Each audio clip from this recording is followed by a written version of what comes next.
Udaipur rail স্টেশনে গ্রেপ্তার 4 বাংলাদেশি যুবক যুবতী। অপরদিকে আগরতলা রেল স্টেশনেও ধরা পড়েছে 2 বাংলাদেশি সহ এক নেশা কারবারি।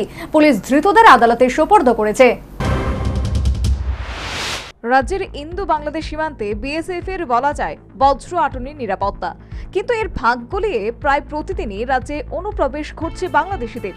বুধবার গোপন সংবাদের ভিত্তিতে rail police Agartala rail station থেকে 2 বাংলাদেশিকে গ্রেপ্তার করে। এদিনই পুলিশের জালে ধরা পড়েছে স্থানীয় এক ছিচকে গাঁজা পাচারকারী। তার নাম রাহুল দাস। সে কিট ব্যাগে করে গাঁজা নিয়ে বহিরাজ্যে যাওয়ার ধান্দায় ছিল।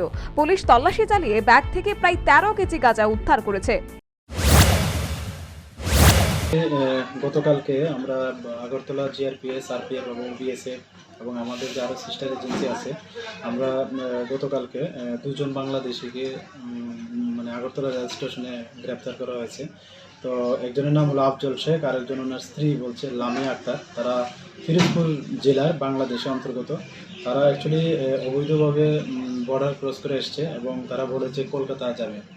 তো এই সুবাদে গতকালকে আমরা মানে ওনাদের এগেনস্টে একটা মামলা নিয়েছি, যার মধ্যে আমাদের যে নতুন অ্যাক্ট আছে বিএনএস, আইপিপি অ্যাক্ট এবং ফরেনার অ্যাক্ট আছে। তো আজকে আমরা তাদের মহামান্য আদালতে প্রেরণ করছি। বুধবারের পর বৃহস্পতিবার উদয়পুর রেল স্টেশনে কাঞ্চনজঙ্ঘা এক্সপ্রেস থেকে গ্রেপ্তার করা হয় 4 বাংলাদেশিকে। এদের মধ্যে 3 জন যুবতী এবং 1 জন যুবক। তাদের কাছ থেকে আধার কার্ড বাজেয়াপ্ত করেছে পুলিশ। সেই সাথে পুলিশের ধারণা বিলুনিয়া ভারত বাংলাদেশ সীমান্ত এলাকা দিয়ে ধৃতরা সীমান্ত ডিঙিয়েছে। আজকে প্রত্যেক দিনের মতো না, এখানে আমরা তো ডিউটি ছিলাম। কাঞ্চনজঙ্ঘা এক্সপ্রেসের আগে আমরা প্রায় সময় আমরা চেক করতাম। ওই সময়ে 3 জন ওমেন, 1 জন মেন, তারা স্টেশনে প্রথম গেট দিয়ে আসতেছিল। তখন পাবলিক আসছিল এবং বিএসএফ আসলে আমরা ওখানে ডিটেইন করছি। নামটাম জিজ্ঞাসাবাদ করলাম, তখন তারা ঠিকভাবে নামটাম বলতে পারছে না। পরে আধার কার্ড চেক করলাম, আধার কার্ড 3 জনের কাছে পাওয়া গেছে, 1 জন মোবাইলের কাছে। এরপরে ভালোভাবে আরো ইন্টিগ্রেশন করলাম, তখন পাওয়া গেল তারা স্বীকার। 4টি আধার কার্ড কিন্তু ডুপ্লিকেট। হ্যাঁ, 4টি আধার কার্ড দেখতে তো ডুপ্লিকেট বলা যায়, অনুমান। হ্যাঁ, ক্লিয়ারলি তো বলতে পারবো না, এটা টেস্ট করতে হইব। ভেরিফিকেশনের পরে এটা ডুপ্লিকেট না অরিজিনালটা বলতে পারবো। তারপরে আমরা তাদের ভালোভাবে জিজ্ঞাসা করলাম, তারা নিজেই স্বীকার গেছে তারা বাংলাদেশি। ত্রিপুরাতে এমন একটা জায়গায় আছে, জায়গার নাম তারা সঠিক বলতে পারে না।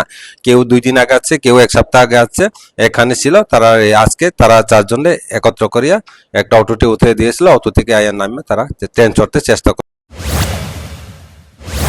ধৃত বাংলাদেশিদের বক্তব্য, তারা দালালদের মাধ্যমে সীমান্ত পারাপার করছে এবং কাজের উদ্দেশ্যে মুম্বাই যাবার পাড়ি দিচ্ছিল। দালালের মাধ্যমে। কত টাকা লাগলো? 20,000। 20,000 টাকা। তোদের এই আধার কার্ডগুলো কিভাবে বের করা হবে? তা জানি না, আমার দালাল বানাই দিছে। হ্যাঁ? যাদের সাথে আইসি ওরা বানাই দিছে। পরিচয় কিভাবে? পরিচয় কাজ করতে করতে পরিচয়। কাজ করতে করতে পরিচয়, পরে বলছে কাজ দিবে। কি কাজ? মিলে মিলে আকিজ মিলে। তোদের কোথায় মানে নিয়ে যাওয়ার জন্য? আমাদের কোথায় নিয়ে যাচ্ছিল তা জানি না, কিন্তু আমাদের শিয়ালদার টিকিট কাটতে বলছিল। আমি জানি না ওগুলো। ওগুলো আমি জানি না। তো আধার কার্ডগুলো তো আপনাদের কাছ থেকে পাওয়া গেল। পাওয়া গেছে কোনো আমি জানি না। আপনার আধার কার্ড আপনি জানেন না? কোন জায়গা থেকে ছবি তুলেছেন, কোথায় আধার কার্ডের? আধার কার্ডের ছবি আমাদের দাদা তুলে দিয়ে পাঠাইছে, দাদাই পাঠাইছে। কোন দাদা? দাদা ব্যাঙ্গালোরে থাকে। আচ্ছা, কিভাবে পরিচয়? পরিচয় না, আমার দাদা পরিচয় ওর কি? আপনার দাদা? হ্যাঁ আপন দাদা? হ্যাঁ। আচ্ছা, তো আপনার আধার কার্ড মানে কোন জায়গা থেকে করা হলো এটুকু? দাদাই দিয়ে পাঠাইছে। আপনার আধার কার্ডের ছবি তুলেননি? না।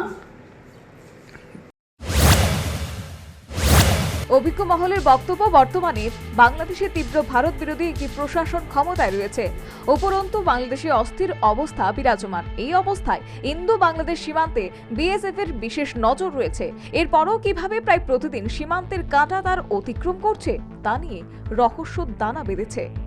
Bureau report, news vanguard.